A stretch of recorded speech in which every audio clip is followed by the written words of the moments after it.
I brought a Mustang that I've owned for 52 years. It's a 69 Boss 429, ultra rare, and I was 21 years old when I bought it. I traded my 65 Chevy convertible in for it, and $3,000 back then. I wanted something different that nobody else had, you know. There was everybody had a Corvette or a Roadrunner or Mustang, but this was something special, I thought, and it was, actually. I didn't know that for sure. And I can't go wrong, I don't think. On top, it was totally redone, repainted.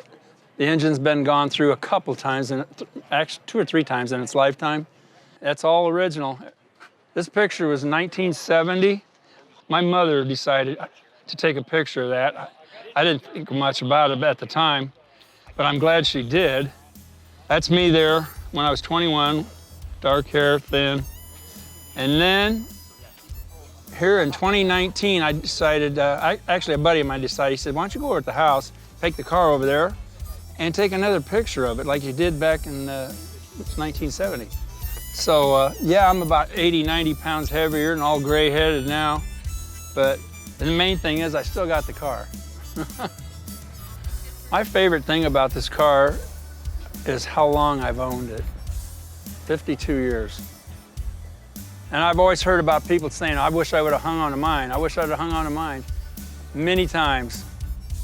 And I'm one of the few that got to do that.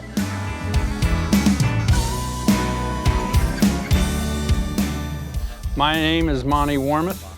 This is my 1969 Boss 429 Mustang.